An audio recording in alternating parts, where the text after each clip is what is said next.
Okay, I see it now. All right. You wrote it for me to read. Okay, awesome. Sorry, everyone. This is my first time emceeing anything.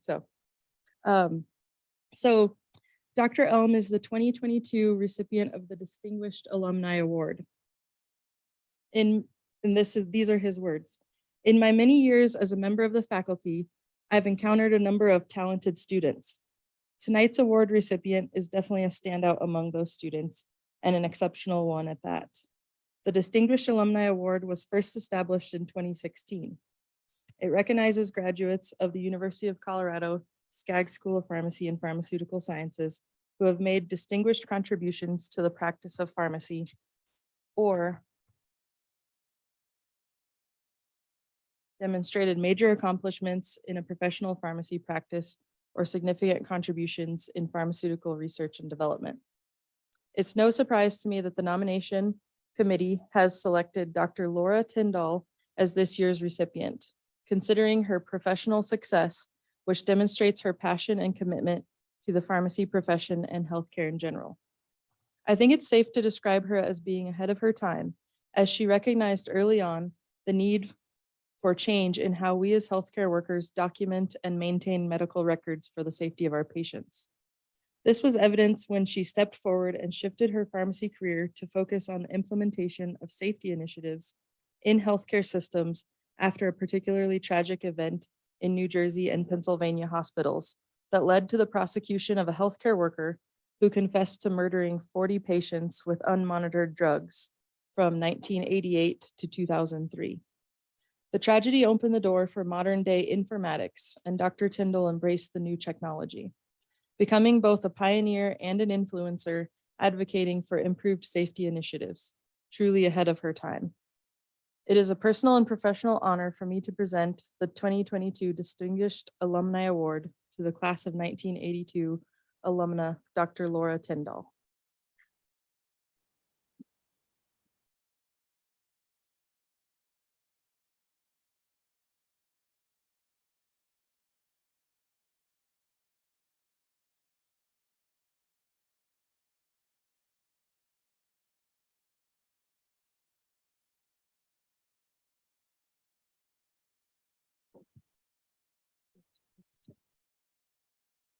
Thank you so much. I have to tell you, I was so humbled and just absolutely floored when I got the email from Duran about my nomination and award.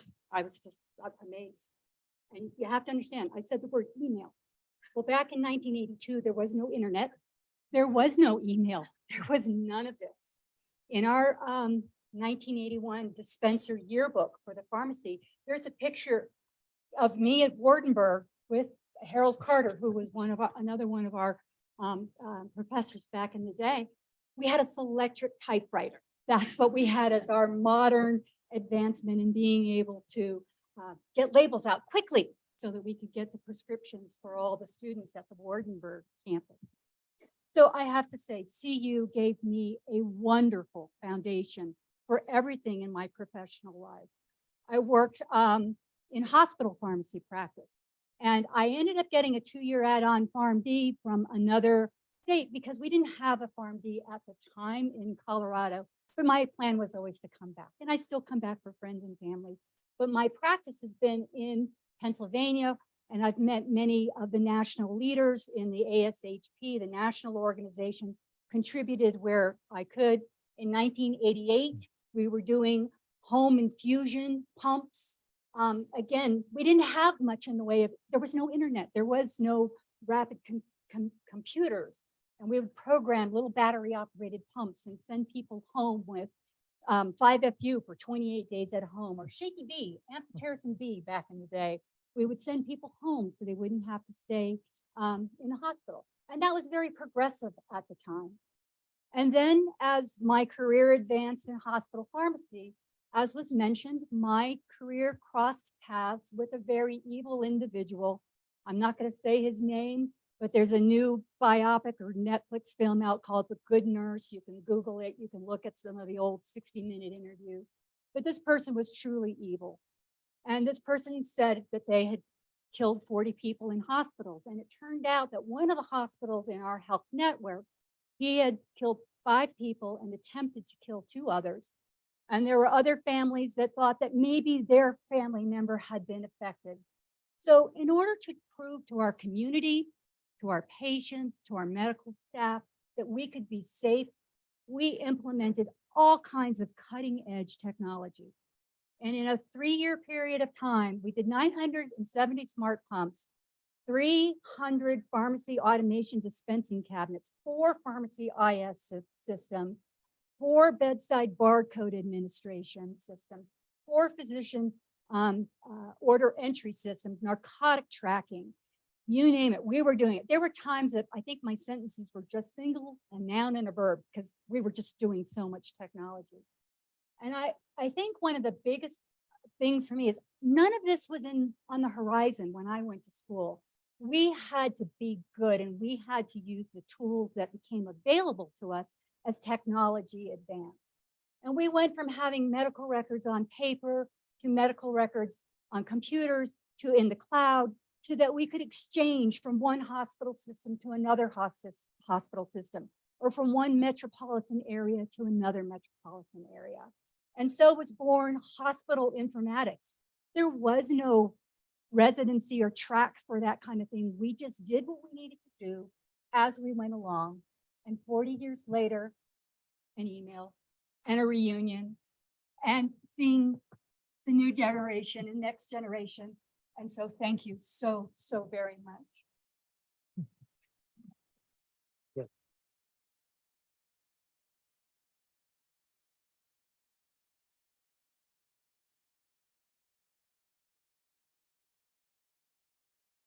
Thank you, Dr. Elm, for that very moving presentation and great nomination. Dr. Tyndall, one of my assignments to my pharmacy students as a preceptor has always been to read that Good Nurse book so that we can start the conversation about medication safety and informatics. So I thought that was pretty cool to see you in the program tonight. So next, moving on to the Lifetime Achievement Award. This marks the inaugural year for the Lifetime Alumni Achievement Award. The nomination committee acknowledged the need for such an award in order to recognize individuals who contributed significantly to the realm of pharmacy and continue to do so long after concluding their pharmacy career. Here to present the Lifetime Achievement Award to the first recipient is Dean Emeritus Louis Diamond. Co-presenting with Dr. Diamond is Dean Ralph Altieri. Please help me welcome them both to the podium.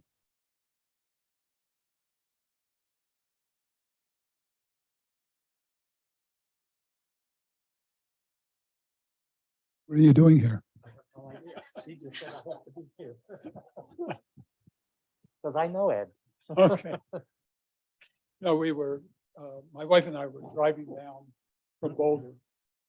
We're sitting in a car and I was thinking ahead and realizing in about an hour or two, I was going to be standing here and having the honor to present the first distinguished or Lifetime Achievement Award to one of my good friends, Ed Skaggs.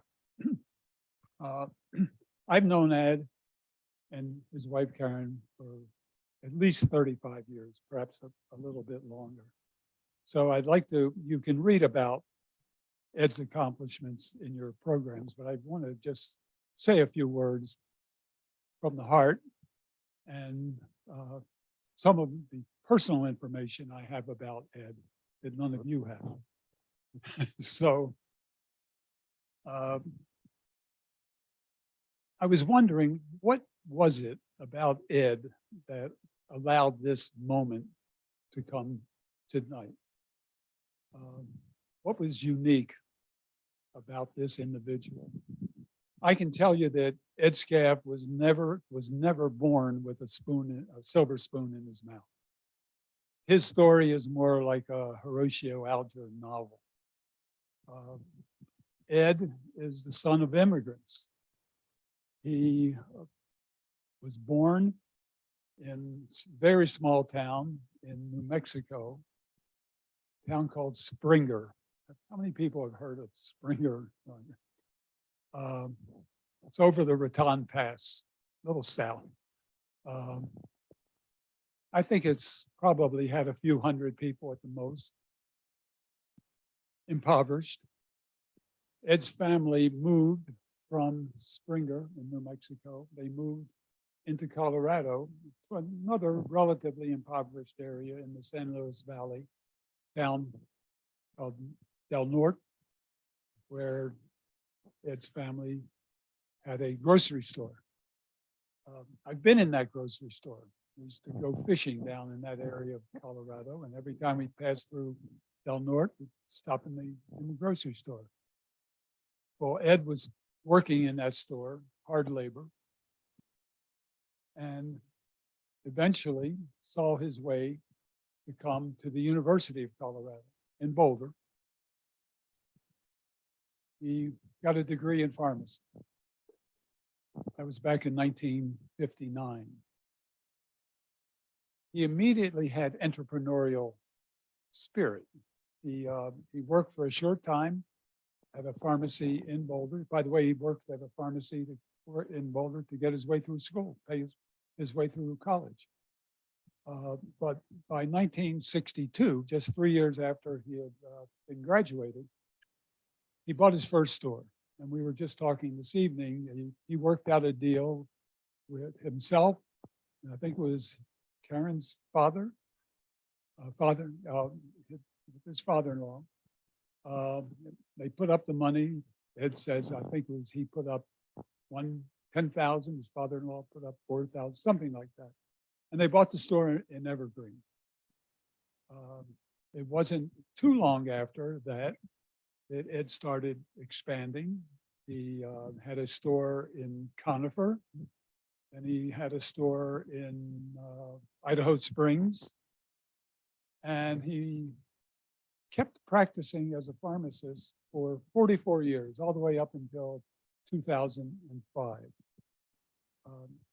I actually visited the store up in, I visited all the stores, but I remember visiting the store in Evergreen. And Karen's wife, Ed's wife, Karen, was with Ed side by side throughout his entire career. But I remember particularly walking into the store, and Karen was in the back. They had a motto at this store. We're more than just a pharmacy. And indeed, they were a lot more than just a drugstore. And Karen was in the back cutting fabric. They were for people that had patterns, and they would, make their own clothes up there. Yeah, I asked myself, what is it unique about Ed that led to this evening and his being the recipient of the first Lifetime Achievement Award from his alma mater? A number of things come to mind. Certainly the work ethic, his honesty, his professionalism, his civic responsibility, his generosity. I think, but more important than all of that was his incredible wisdom to make the right choice at the right time and to marry that lady that's sitting right here, Karen. I don't think any of Ed's accomplishments would have been possible, or at least made possible, without the assistance of Karen. How long you've been married? 62 years, which I think we ought to.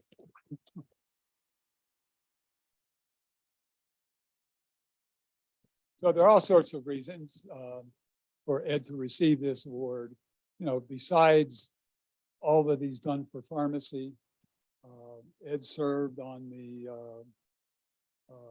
board of the First National Bank up in Evergreen. He was heavily involved with the Chamber of Commerce there. In fact, Ed received a Lifetime Achievement Award from the Chamber of Commerce in Evergreen.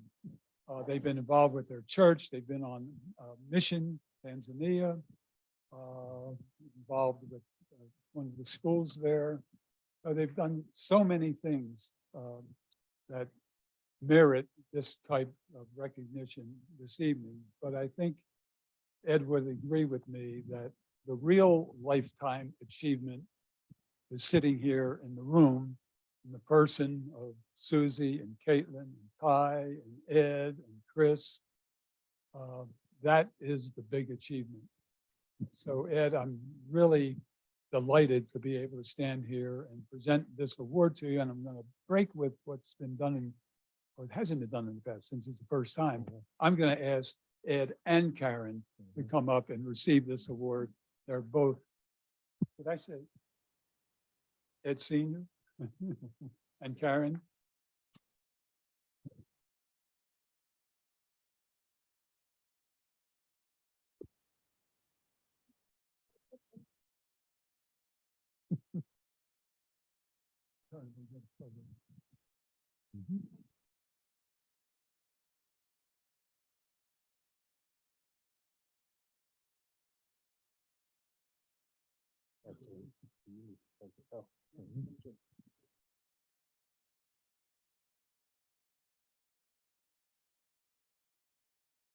You have some words you want to say, correct? All right. Okay.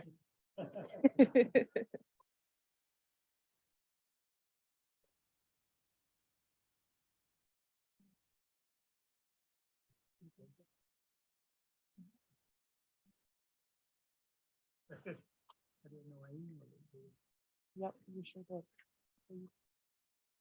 All right.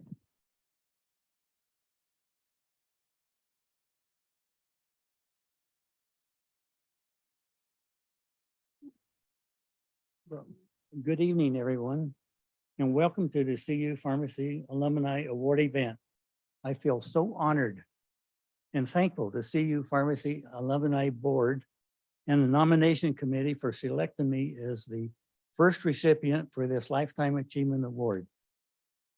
As Lou said, I graduated from the School of Pharmacy in 1959.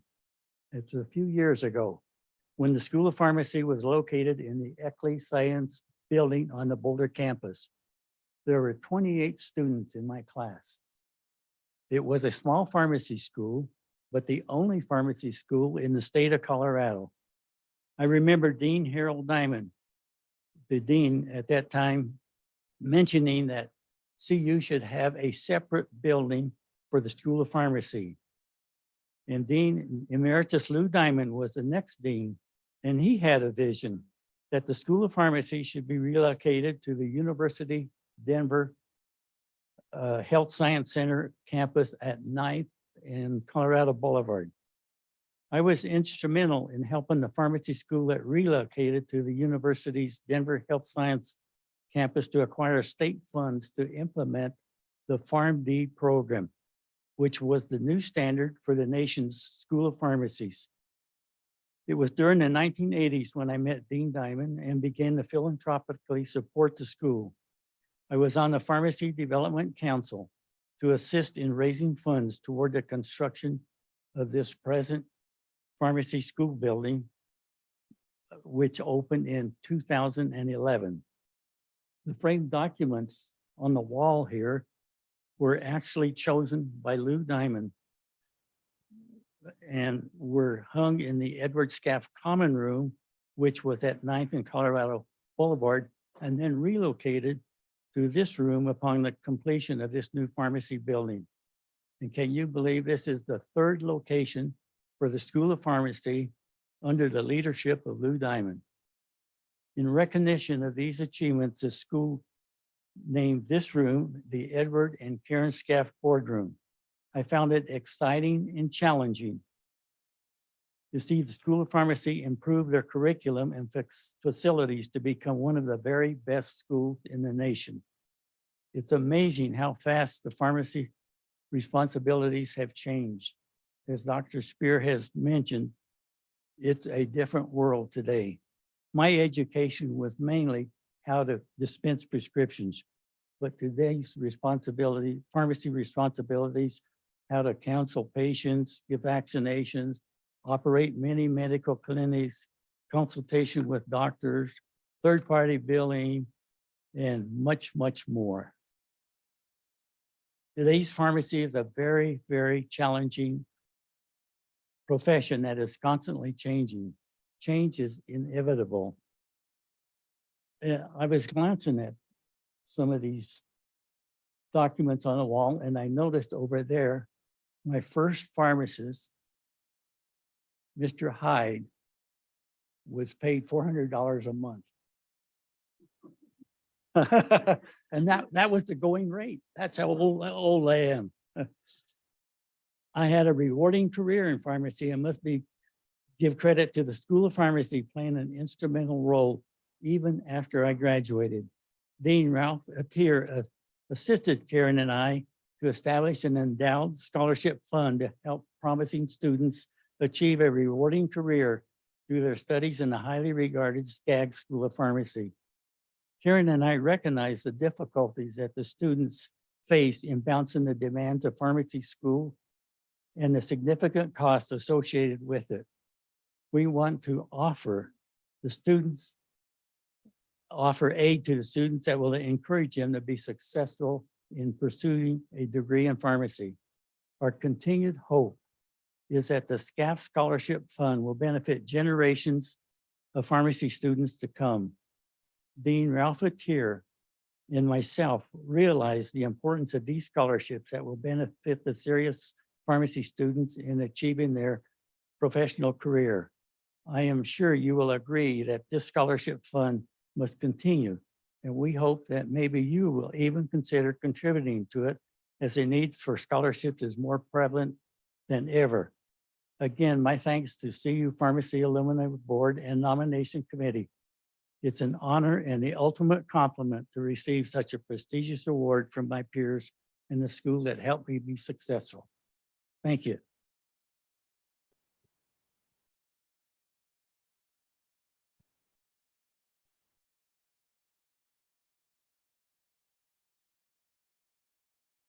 All right, we've reached the conclusion of our program tonight, and Dean Altieri is going to come up and give some closing remarks.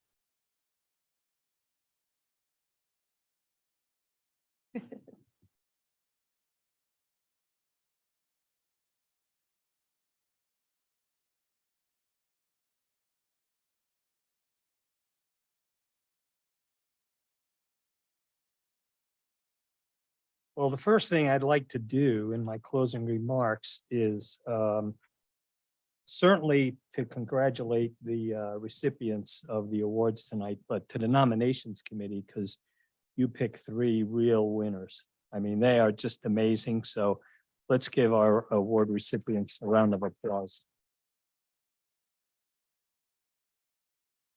It is never more satisfying for an educator, or in my case, a former educator and now a dean.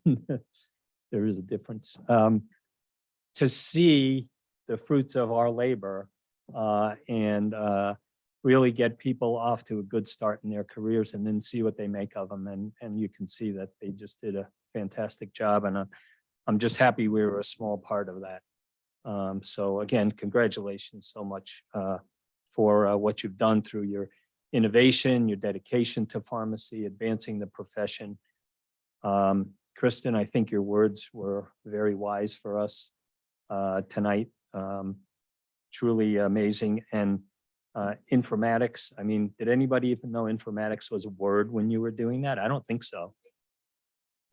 No, there wasn't one. So it's a different kind of cloud. Yeah. But truly amazing pioneering work on both your parts, and for Ed and Karen, again, a real lifetime dedication to pharmacy and now to our school. And we're amazingly proud and very gratified for the contributions they have made and will continue to make through their scholarship fund. That's going to be very helpful to our students. $400 a month doesn't pay for tuition anymore, in case you didn't know that. So, so thank you very much, Ed and Karen, for your generosity. The only thing I would add to Lou's comments about Ed and Karen is they are such really wonderful people. And I think that is the ultimate attribute that anybody can have. They're just so friendly and generous and open and just fun to be with. So we try to make a visit at least once a year down to Tucson to see them and enjoy dinner with them and just have a great evening. So and it's wonderful to know people like Ed and Karen. They're just great. So I think it was mentioned before, but I'll say it again here that you know, everybody's success in life usually has supporters, and we see those supporters here amongst family and friends of our recipients. So I think our supporters deserve a round of applause as well.